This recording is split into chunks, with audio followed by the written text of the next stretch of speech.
गबरू अपने घर पर आराम से सो रहा था कि तभी उसका दोस्त झींगा, जो कि गबरू की ही तरह आवारा था, गबरू के घर पर आ धमका।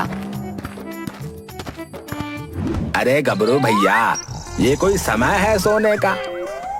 अबे सोने का कोई समय नहीं होता, समझा? अबे तूने वो कहावत तो सुनी होगी, जब नींद आए तब सो जाओ। ये तो सुना था गबरू भैया, जब जागो तब सवेरा, लेकिन ये कहावत पहली बार सुनी है। अबे हम आवाराओं और निठल्ले लड़कों की कहावत भी अलग तरह की होती, समझा? अब बता, क्यों मुझे नींद में डिस्टर्ब करने के लिए चलाया बे? है गबरू भैया, तुम यहाँ पर आराम की नींद सो रहे हो और वहाँ पर मुखिया के चाचा की बिटिया की शादी हो रही है। अरे सुना है, उन्होंने भोजन में पूरे 51 तरह के व्यंजन रखे हैं। 51 तरह के हैं। झींगा की बात सुनकर गबरू के मुंह में पानी आ गया। अबे यार, तेरी अपन को ना यही बात बहुत अच्छी लगती है यार बिडू, कि तू जो है ना जुगाड़ बड़ा अच्छा अच्छा ढूंढ कर ले आता है। टेंशन मत ले, अभी तैयार होकर चलते हैं। अरे समारोह में एक ना एक लड़की तो हम दोनों से सेट हो ही जाएगी यार।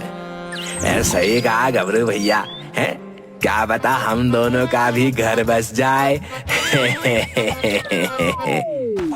इतना बोलकर गबरू तैयार होकर झींगा के साथ सीधा मुखिया के रिश्तेदार की शादी में चला गया। गबरू और झींगा शादी में मौजूद सभी लड़कियों को छिछोरी नजरों से देखने लगे। अचानक मुखिया की नजर गबरू और झींगा पर पड़ी। मुखिया क्रोधित होकर गबरू और झींगा के पास आकर बोला, गबरू और झींगा, तुम दोनों एक नंबर के आवारा और निठल्ले व्यक्ति हो, समझे? तुम दोनों को दिन भर सिवाय लड़कियों को छेड़ने के अलावा और कोई काम तो है नहीं। निठल्ले कहीं के। गांव का मुखिया होने के नाते मैं तुमसे कह रहा हूँ कि अभी और इसी समय यहाँ से चले जाओ, नालायकों। ये देखा झींगा भैया, ये मुखिया बोलते ऐसे रहा है जैसे कि ये कितना बड़ा दूध का धुला हुआ होगा। अभी परसों ही ये मुखिया अज्जू भैया की पत्नी को छेड़ रहा था। अब ये तुम क्या बकवास कर रहे हो गबरू? मेरा अज्जू की पत्नी से हंसी मजाक चलता है। अबे हमें मत बताओ बे मुखिया, अगर हमने ये बात अज्जू भैया को बता दी ना तो वो तुमसे बहुत अच्छा मजाक करेंगे। और याद रखना मुखिया जी, वो मजाक मजाक में डंडों से पिटाई भी बहुत अच्छी करते हैं, समझे? गबरू और झींगा की बात सुनकर मुखिया वहाँ से चला गया। तभी गबरू और झींगा की नजर शादी में एक लड़की पर पड़ी। गबरू और झींगा उस लड़की को छिछोरी नजरों से देखने लगे।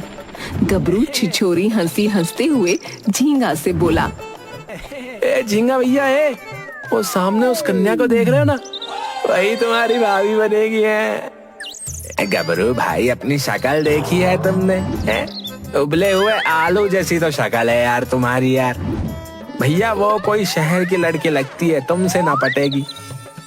अबे यार, मेरे पास एक उपाय है झींगा।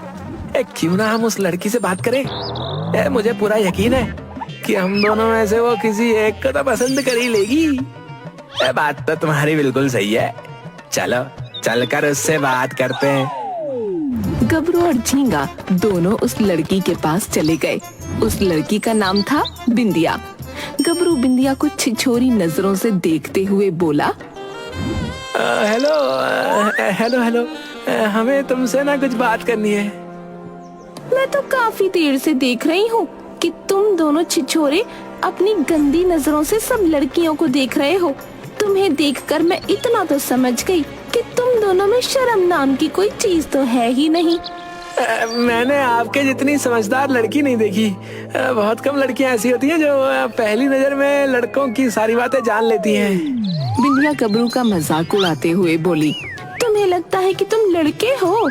कभी अपने आप को आईने में गौर से देखा है? अरे तुमसे ज्यादा लंबा तो मेरा भतीजा है, जो अभी सिर्फ 10 साल का है। सीधी तरह से तुम दोनों यहाँ से दफा हो जाओ, नहीं तो चिल्ला चिल्ला कर यहाँ पब्लिक इकट्ठी करके तुम दोनों की टांगे तोड़वा दूंगी। गबरू और झींगा डरते हुए चुपचाप समारोह से बाहर आ गए। गबरू झींगा की ओर देखकर बोला, अरे भैया, बड़ी खतरनाक लड़की थी, है पब्लिक इकट्ठा करने की धमकी दे रही थी वे। अच्छा हुआ गबरू भैया जो हम दोनों खामोशी से बाहर निकल आए। अगर कहीं सच में पब्लिक इकट्ठा हो जाती तो मार मार कर हमारा भरता बना देती भैया। सही कह रहे हो भैया, अब तो मुझे विश्वास हो गया कि इस जन्म में मेरा विवाह तो कभी नहीं होने वाला। गबरू ने इतना कहा ही था कि तभी झींगा की नजर एक सुंदर लड़की पर पड़ी जो कि बच्चों को कुल्फी बेच रही थी। झींगा गबरू की ओर देखकर बोला, गबरू भैया, कुछ देर पहले मुझे भी यही लग रहा था कि मैं भी जीवन भर कुंवारा ही रह जाऊंगा, लेकिन अब नहीं लग रहा। अबे क्या हो गया, अब कोई चमत्कार हो गया क्या? झींगा उंगली से इशारा करता हुआ बोला, वो देखो गबरू भैया, ये कुल्फी वाली कितनी सुंदर है। इसे पहले तो इस गांव में कभी नहीं देखा भैया। वाकई यार झींगा भाई, ये कुल्फी वाली तो बड़ी सुंदर है यार। चलो यार, इससे कुल्फी लेने के बहाने बातें करते हैं। चलो चलो। झींगा और गबरू उस कुल्फी वाली के पास आकर खड़े हो गए। कुल्फी वाली गबरू को देखकर मुस्कुराती हुई बोली, मैं बच्चों को अलग से डिस्काउंट देती हूँ। इतना कहकर कुल्फी वाली ने एक कुल्फी निकालकर गबरू के हाथ में पकड़ा दी। अरे अरे, मैं कोई बच्चा नहीं हूँ, मैं तो तुमसे बात करने के लिए आया था। मुझे लगा तुम बच्चे हो और तुम्हारी जेब में पैसे नहीं है, इसलिए तुम अपना फटा हुआ तरबूजे की तरह मुंह लेकर यहाँ पर खड़े हुए हो। कुल्फी वाली की बात सुनकर झींगा गबरू का मजाक उड़ाते हुए बोला, गबरू भैया, यहाँ तो तुम्हारी बात बनने से पहले ही टाय टाय फिस हो गई। इतना बोलकर झींगा कुल्फी वाली से बोला, आपको कभी इस गांव में देखा नहीं? मेरा नाम जमुनिया है, मैं बहुत दूर से आई हूँ। देखो जमानिया, तुमने हमारे गबरू भाई का मजाक उड़ाकर सही नहीं किया। गबरू भाई का कद छोटा है, लेकिन उम्र में वो मुझसे भी बड़े हैं। झींगा की बात सुनकर जमुनिया गबरू की ओर देखकर बोली, अगर ऐसी बात है तो फिर निकालो पैसे। डिस्काउंट सिर्फ बच्चों के लिए है, नाती लोगों के लिए नहीं।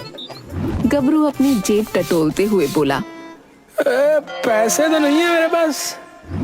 जानती थी, तुम्हारी शक्ल देखकर ही लग रहा था कि तुमने वर्षों से पैसों की शक्ल तक नहीं देखी। तुम कोई काम धंधा नहीं करते क्या? अचानक गबरू रोते हुए बोला, अबे तुम्हें क्या बताऊं जमुनिया, मेरा नाटक देखकर जो है कोई मुझे काम ही नहीं देता, जबकि मैं मेहनत करना चाहता हूँ, विवाह करना चाहता हूँ, अपना घर बसाना चाहता हूँ।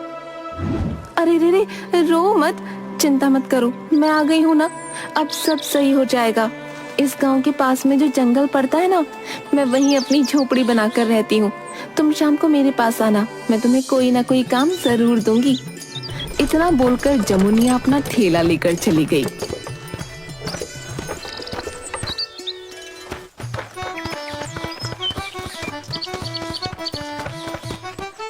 अबे देखा मेरी एक्टिंग, क्या बोला था तूने है बे कि मेरी बात बनने से पहले ही टाय टाय फिस हो गई। अबे अब तुम देखना गबरू का कमाल है, कैसे इमोशनल ब्लैकमेलिंग करके मैं जमुनिया को जो है अपने प्यार में फंसाकर विवाह करता हूँ। जब जमुनिया को अपनी पत्नी बनाकर गांव में लाऊंगा ना, तो सभी गांव वाले दंग रह जाएंगे। लेकिन गबरू भैया, मुझे कुछ गड़बड़ लग रही है। अबे कैसी गड़बड़ बे? गबरू भैया, जमुनिया गांव से दूर जंगल में काहे रहती है, वो गांव में क्यों नहीं रहती? झींगा की बात सुनकर गबरू गुस्से से बोला, अबे क्या तुझे उसका आधार कार्ड बनवाना है क्या बे? है बे जो तू इतनी छानबीन कर रहा है? शाम को हम दोनों उसके घर पर चलेंगे, समझा? और सुन, जमुनिया सिर्फ मेरी है, इसलिए अब से उसे अपनी भाभी की नजर से ही देखना, समझा?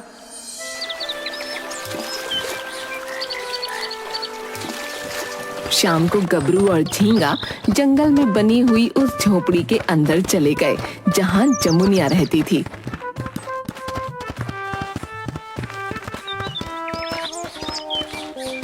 गबरू और झींगा ने देखा कि पूरे घर में कुल्फियों का ढेर लगा हुआ था। गबरू हैरत से जमुनिया से बोला, अरे जमुनिया, तुम्हारे घर पर तो कुल्फी का ढेर लगा हुआ है। इतनी ढेर सारी कुल्फी तो मैंने कभी पिक्चर में भी नहीं देखी है। मैं ये कुल्फियाँ अपने घर पर ही बनाती हूँ। लेकिन कुल्फी तो बर्फ में या फिर फ्रिज के अंदर रखी जाती है, जबकि यहाँ तो मुझे फ्रिज और बर्फ नजर ही नहीं आ रही। तो फिर ये कुल्फी पिघल क्यों नहीं रही? झींगा की बात सुनकर गबरू क्रोधित होकर झींगा से बोला, अबे बकवास बंद कर बे। आते समय तुझे बोला था ना कि ज्यादा चपड़ चपड़ मत करना। अरे ये जमुनिया का टैलेंट है, टैलेंट। ये जमुनिया का कमाल है कि कुल्फी बगैर बर्फ और फ्रिज के पिघल ही नहीं रही है। क्यों जमुनिया, मैंने सही कहा ना? जमुनिया गबरू की ओर देखकर मुस्कुराती हुई बोली, तुम कभी गलत बोल ही नहीं सकते गबरू। कितना कितना अच्छा लगा अपना नाम तुम्हारे मुंह से सुनकर। सुनो, अगर तुम्हें गांव में कोई काम नहीं देता तो फिर कल तुम मेरे साथ गांव में कुल्फी बेचने चलना। मैं तुम्हें इसके अच्छे खासे पैसे दूंगी। और तो और, अगर तुमने मेरा दिल जीत लिया तो मैं तुम्हें एक ऐसे नगर के बारे में भी बताऊंगी जहाँ पर हर वस्तु कुल्फी की ही बनी होती है। तुम्हारा मतलब है क्या वहाँ पर घर भी कुल्फी के ही बने होते हैं? हाँ गबरू, वहाँ पर घर भी कुल्फी के बने होते हैं।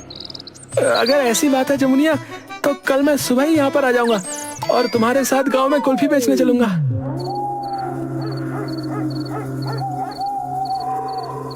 कुछ देर बाद गबरू झींगा के साथ गांव पहुंचा ही था। देखो गबरू भैया, मुझे कुछ गड़बड़ लग रही है, इसलिए मैं तो कल जमुनिया के साथ कुल्फी बेचने नहीं जाने वाला। तुम्हें अगर कुल्फी बेचनी है तो तुम शौक से जा सकते हो। अबे तूने तो मेरे मुंह की बात छीन ली बे। वैसे भी मैं नहीं चाहता था कि तू कबाब में हड्डी बने। और तुझे क्या लगता है कि मुझे कुल्फी बेचने का कोई शौक है? अरे मुझे तो जमुनिया को पटाना है और फिर उससे विवाह रचाना है बे। गबरू भैया, जमुनिया को देखकर तुम अंधे हो चुके, बता रहा हूँ। इसलिए तुम्हारे कानों में खतरे की घंटी नहीं बज रही, नहीं सुनाई दे रही है। मैं कहता हूँ अभी भी समय है, अपने कदम वापस खींच लो, समझे? अबे एक बार मैंने जो कमिटमेंट कर ली ना, उसके बाद तो फिर मैं अपने आप की भी नहीं सुनता, समझा? ये तो तू जानता है ना बे। जैसी तुम्हारी इच्छा गबरू भैया, लेकिन मैं तुम्हारे इस मूर्खता भरे खेल में शामिल नहीं होने वाला। हाँ, इतना बोलकर झींगा अपने रास्ते चला गया। अगले दिन गबरू जमुनिया के साथ गांव में कुल्फी बेचने लगा। शाम को जमुनिया गबरू के हाथ में नोटों की गड्डी पकड़ाते हुए बोली, ये लो गबरू, तुमने आज बहुत मेहनत की है, इसलिए तुम्हारा आज का मेहनताना। इतने ढेर सारे रुपए देखकर गबरू की आंखें चुंधिया गईं। गबरू अपने मन में बोला, लगता है इस कुल्फी वाली के पास बहुत सारा पैसा है।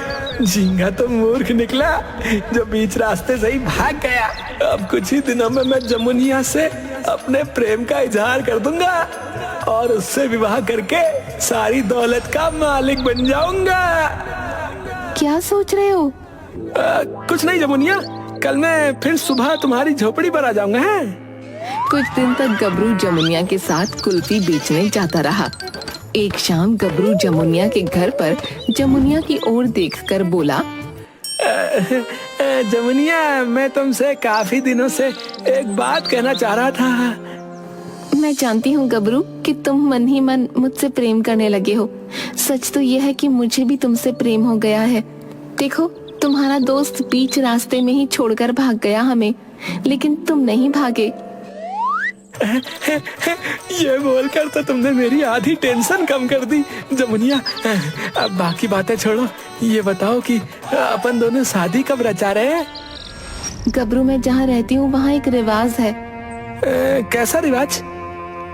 हम किसी भी जवां मर्द से जब शादी रचाते हैं तो हमें अपने ही नगर में जाना पड़ता है, यानी कि कुल्फी का नगर। समझ गया जमुनिया, समझ गया। यानी उस दिन तुम ये कहना चाह रही थी कि अगर हम दोनों में से किसी ने तुम्हारा दिल जीत लिया तो तुम हम दोनों में से किसी एक से विवाह कर लोगी। राइट गबरू। और मैंने तुम्हारा दिल जीत लिया जमुनिया। चलो अब देर मत करो, मैं तुम्हारे उस कुल्फी नगर अभी जाना चाहता हूँ। तो फिर देर किस बात की है, चलो। हाँ चलो चलो। जमुनिया गबरू को लेकर घने जंगलों की ओर निकल गई।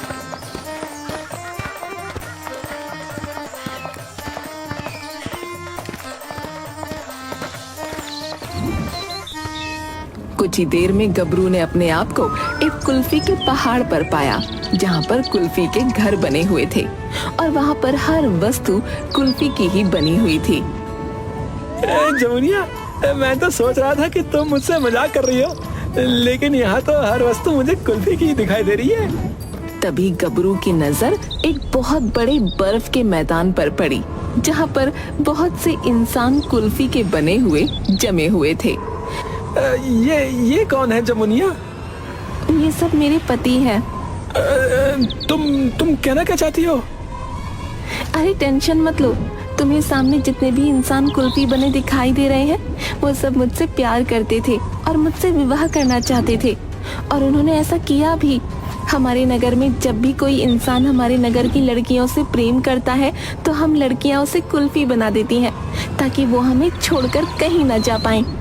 ये सुनकर गबरू को चक्कर आते हुए महसूस होने लगे। तुम कहना क्या चाहती हो जमुनिया? क्या तुम इंसान नहीं हो? नहीं, तेरा सर। मैं एक चुड़ैल हूँ, एक जादूगरनी चुड़ैल, जो हर 50 वर्ष बाद इंसानों को कुल्फी बेचने जाती है। और अगर कोई भी इंसान मुझसे प्रेम करने लगता है तो मैं उसे यहाँ ले आती हूँ और उससे विवाह करके उसे कुल्फी में परिवर्तित कर देती हूँ। अब देर मत करो गबरू, मैं तुम्हारे बगैर नहीं रह सकती। जल्दी से मेरी मांग में सिंदूर भर दो। अबे मेरा दिमाग खराब हो गया क्या? अबे जो मैं तुम्हारी मांग में सिंदूर भरूंगा? गबरू बुरी तरह से डरते हुए वहाँ से भागने लगा। तभी उसके कानों में जादूगरनी जमुनिया की आवाज टकराई। गबरू, ये कुल्फी का नगर है, तुम यहाँ से भाग नहीं सकते गबरू। गबरू दौड़ते हुए बोला। मैंने अपनी लाइफ में सिर्फ एक ही काम परफेक्ट करना सीखा है, समझी? और वो है भागना। गबरू बुरी तरह से वहाँ से दौड़ रहा था। अचानक वो चक्कर खाकर गिर गया। कुछ देर बाद उसकी आंख जंगल में खुली, जहाँ उसका दोस्त झींगा खड़ा हुआ था। गबरू झींगा से बोला, अबे यार तू सही कहता था माय फ्रेंड, वो कुल्फी वाली तो चुड़ैल जादूगरनी निकली। तभी झींगा जमुनिया में परिवर्तित हो गया। ये देखकर गबरू डर गया। तुम्हें क्या लगता था तुम वहाँ से भाग जाओगे और मैं तुम्हारा पीछा छोड़ दूंगी? जिस जंगल में तुम आ रहे हो ना, वो मेरा ही इलाका है। तभी गबरू फिर से पूरी ताकत लगाकर वहाँ से भागने लगा और जमुनिया उसके पीछे भागने लगी। जमुनिया भागते हुए बोली, तुम मुझे धोखा देकर नहीं भाग सकते गबरू, रुक जाओ। मगर गबरू ने अपना भागना जारी रखा जब तक उसका घर नहीं आ गया। गबरू भागता रहा। वो तुरंत अपने घर में घुसकर बोला, भैया ऐसा है, ये प्यार व्यार का चक्कर ना बहुत बुरा है यार, आइंदा इन लफड़ों में नहीं पड़ूंगा, मैं बता रहा हूँ। इतना बोलकर गबरू बेहोश हो गया।